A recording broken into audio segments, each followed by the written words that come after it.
Khalil Roundtree Jr., obviously somebody that you know, Anthony, has had to withdraw from his fight with Jamal Hill because of a tainted supplement, apparently.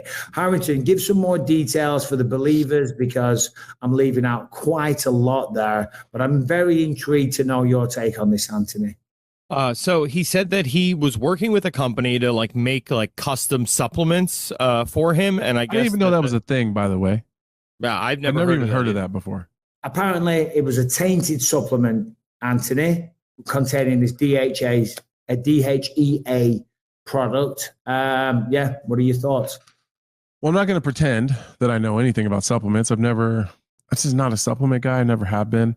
And it's more work than it's worth. It's seemingly a lot of times. The only supplement I actually take is B12. And so I don't know anything about that. I thought the third-party supplement company was weird. I also thought it was weird that he didn't fail a drug test, but he admitted to taking a banned supplement, but that wasn't supposed to be in there. So I don't know how he knew it was in there, but Harrington just added something in the chat there. Harrington, do you want to clarify what you just put in the chat, please? Yeah, so as Anthony was saying, he was told after he consumed the supplement that it had been DHEA had been mixed in. So he went to Jeff Nowitzki and said, "Hey man, just so you know, I just got told that I took a supplement this banned substance I had no intention of taking." Got it. Okay, that makes more sense. And then real quick, while Anthony talks, while we discuss, can you just look up the effects of DHEA, Brian or Hamilton, in the background, please? Continue, sir. Yeah, so the whole thing was weird. To his credit, though, he notified them right away as soon as he was made aware of it.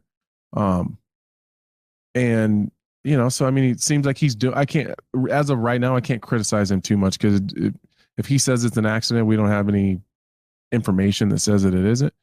And, it just sucks. It sucks because now he's always going to be questioned, and that's just going to be part of it. I forget what they're called now. There is some, what do you call them? We call them chemists. What do you call them? Like biologists? No. Pharmacists? Pharmacists. Thank you. There's a type of pharmacist that you go to and they make your prescription there for you. I forget what they call them. There's an actual term for them. So I'm assuming it's one of those where they make it on spec for you. Right. I'm talking regular type of whatever medications the doctor prescribes. They make it there for you, as opposed to going in and you have generic brand versions of them. Right. So maybe he's talking about one of them. I forget what the term is. I mean, if it was in his body before and it's something that you would test positive for, then I guess he would have tested positive for it in the past. So I guess you kind of got to, he's never failed. So you got to kind of give him, a little bit of leeway, or at least believe what he's saying right now. But you can bet your ass that the testing people are going to go back and retest his samples before, and they're going to dig deeper into those, and they're going to test him more now. So if there's something to be found, it'll come out soon. Yeah. It's just a shame for him and Jamal Hill, to be honest, because currently they're off the card. So Jamal Hill needs a fight at UFC 303. I'm assuming they're looking for a replacement. Let me just say this. If the UFC were to call you up and say, hey, UFC 303, Lionheart, #1 contender match, Jamal Hill, co-main event, T-Mobile Arena, Las Vegas, we'll offer you this. Would you say? It would make it uncomfortable right now and a little bit weird because I haven't talked about this at all until now, I guess. My boxing coach is headed to Vegas as we speak to help Jamal. And then Jamal is coming here for 2 weeks leading into that fight. Weirder. So right now, no. No, I was only messing around. I wasn't genuinely. At some point in time, Jamal and I potentially will have to figure that out at some point in time. There's no reason to force it right now because there's plenty of people for us to fight outside of each other. At some point, if both of us reach our goals and do the things that we're headed to do, at some point those paths are going to cross. We're not going to have a choice. But And I know you're just around with us, but yeah, of course. But yeah, so my boxing coach is headed to Vegas to help him right now, and then he's coming here for 2 weeks. So who do you think is going to be a replacement? Do you reckon they might pull somebody like a Yuri Prohashka? Because that would tick the boxes in terms of, a worthy co-main event. Mm-hmm. It'd be an intriguing matchup with a lot to gain for both people. Yuri, of course, former champion. Jamal, former champ. It sounds like Yuri is pretty much campaigning for a title fight only. I've seen some rumblings online that people are talking about potentially Carlos Ulberg. Wow. So that's just what I've seen online. I haven't, Jamal doesn't know.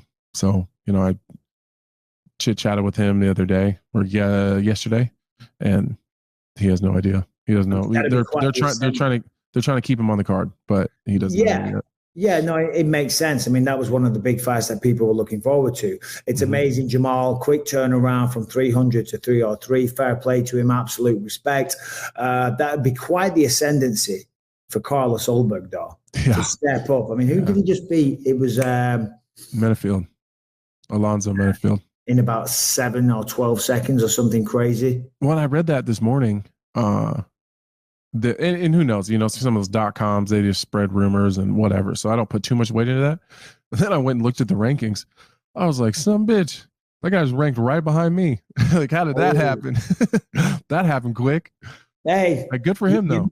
You knock out Menifield like that, and he's been on a tear, Carlos Ulberg. He really has, and stylistically, he's got the frame. Vitor Petrino moved into the rankings off a loss. Son of a bitch. Hey, you lose to Anthony Smith. How the hell did that happen? It's only a good thing. He was ranked when I took the fight. Then he was unranked when Bogdan won. So then they moved Bogdan in and bumped Petrino out.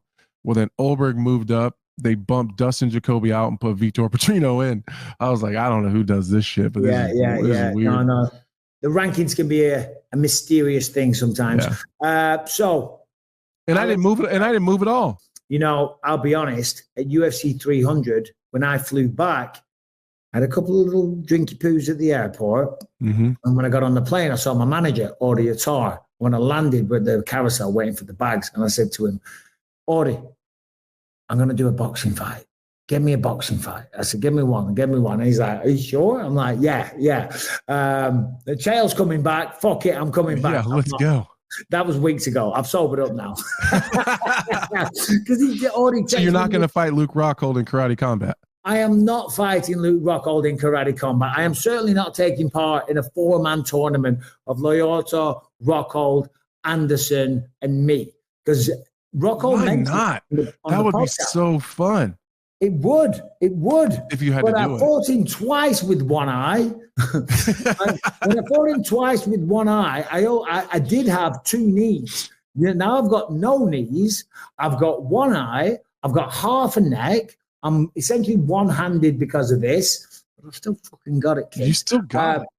Yeah, no, I know. See, I got to stop doing that. I got to stop hyping people up all the time. You could do it. I would do a boxing match. I think. But, something like that, 5 2-minute rounds or 8 2-minute rounds or something